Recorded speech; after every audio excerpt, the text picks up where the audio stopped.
Hi friends, department of health, medical and family welfare వారు ఆంధ్రప్రదేశ్ ప్రభుత్వం వారు తిరుపతిలో సంయుక్తంగా SV medical college, SVRR government general hospital, government maternity hospital, Shri Padmavathamma government college of nursing and government school of nursing స్కూళ్ళలో వివిధ ఖాళీలకు notification విడుదల చేశారు. Friends, మన సబ్స్క్రైబర్స్ 250 దగ్గరలో ఉన్నారు. ఈ మధ్య కొన్ని నోటిఫికేషన్స్ డేట్ చాలా దగ్గరగా ఇస్తున్నారు. వీడియో చూస్తున్నప్పటికీ లాస్ట్ డేట్ అయిపోయిందని చాలామంది బాధపడుతున్నారు. మన వీడియో పెట్టిన వెంటనే మీ వరకు రావాలంటే సబ్స్క్రైబ్ చేసుకుని బెల్ ఐకాన్ ఆన్లో ఉంచుకోండి. ఇంకా నోటిఫికేషన్లో మొత్తం ఖాళీలు 12 ఉన్నాయి. అనెస్థీషియా టెక్నీషియన్ 1 ఖాళీ, ల్యాబ్ అటెండెంట్ 7 ఉద్యోగాలు, డేటా ఎంట్రీ ఆపరేటర్ 1 ఖాళీ, ఎలక్ట్రీషియన్ లేదా మెకానిక్ 1 పోస్టు, మార్చురీ మెకానిక్ 1 ఖాళీ, ఓటీ అసిస్టెంట్ 1 ఉద్యోగం కలవు. విద్యా అర్హతలు మరియు జీతం వివరాలు: anaesthesia technician diploma in anaesthesia technology లేదా బీఎస్సీ అనెస్థీషియా టెక్నాలజీ చేసుండాలి. 2 సంవత్సరాల అనుభవం అవసరము. ఏపీ పారామెడికల్ బోర్డులో రిజిస్ట్రేషన్ చేయించుకుని ఉండాలి. జీతం నెలకు 32,670 రూపాయలు చెల్లిస్తారు. డిఈఓ కంప్యూటర్ సబ్జెక్టులో ఏదైనా బ్యాచిలర్ డిగ్రీ చేసి ఉండాలి. ఉదాహరణకు BCom computers, BSc computers, BTech computer చేసి ఉండాలి లేదా 1 సంవత్సరం పీజీడీసీఏతో ఏదైనా డిగ్రీ చదివిన వారు ఈ పోస్టులకు అర్హులు. జీతం 18,500 రూపాయలు నెలకు చెల్లిస్తారు. ఎలక్ట్రీషియన్ లేదా మెకానిక్ పోస్టుకు 10th క్లాస్తో పాటు ఎలక్ట్రికల్ ఇంజనీరింగ్లో డిప్లొమా లేదా ఎలక్ట్రికల్ ట్రేడ్లో ఐటీఐ చేసిన వారు అర్హులు.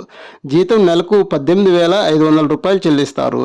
మార్చురీ మెకానిక్ డీప్ రిఫ్రిజిరేషన్ ప్లాంట్లో ప్రత్యేక పరిజ్ఞానంతో పాటు ఎల్ఎంఈలో డిప్లొమా చేసిన వారు అర్హులు. వీరు అందుబాటులో లేకపోతే ఎలక్ట్రీషియన్ కూడా తీసుకోవచ్చు. జీతం నెలకు 18,000 రూపాయలు చెల్లిస్తారు. ఓటీ అసిస్టెంట్ 10th క్లాస్తో పాటు ఫస్ట్ ఎయిడ్ సర్టిఫికేట్ కలిగి ఉండాలి. ఏదైనా గుర్తింపు పొందిన హాస్పిటల్లో 3 సంవత్సరాల పని అనుభవం ఉండాలి. జీతం నెలకు 15,000 రూపాయలు చెల్లిస్తారు. Lab attendant 10th class pass అయి ఉండాలి. జీతం 15,000 రూపాయలు చెల్లిస్తారు. వయోపరిమితి గరిష్టంగా 42 సంవత్సరాలు ఉంటుంది. ఎస్సీ, ఎస్టీ, బీసీ మరియు ఈడబ్ల్యూఎస్ అభ్యర్థులకు 5 సంవత్సరాల వరకు సడలింపు ఇస్తారు. మాజీ సైనికులకు 3 సంవత్సరాల సడలింపు ఉంటుంది. పీడబ్ల్యూబీడీ అభ్యర్థులకు 10 సంవత్సరాల సడలింపు ఇస్తారు. దరఖాస్తు విధానం: ఆన్లైన్లో దరఖాస్తు డౌన్లోడ్ చేసుకుని ఆఫ్లైన్లో వ్యక్తిగతంగా దరఖాస్తు సమర్పించాలి.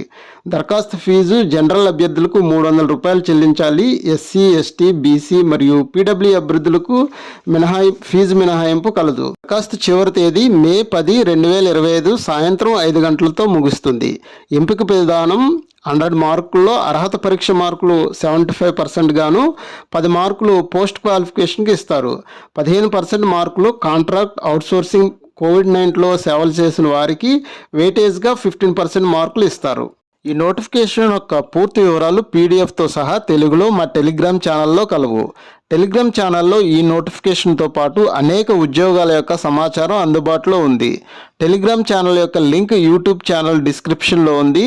ఈ నోటిఫికేషన్కి సంబంధించిన సందేహాలు, అభినందనలు కామెంట్స్ రూపంలో తెలియచేయండి. రిప్లై ఇచ్చే ప్రయత్నం చేస్తాము. మా యూట్యూబ్ ఛానల్ లైక్ చేయండి, షేర్ చేయండి. మరిన్ని జాబ్ నోటిఫికేషన్ల కోసం సబ్స్క్రైబ్ చేయండి. Thank you.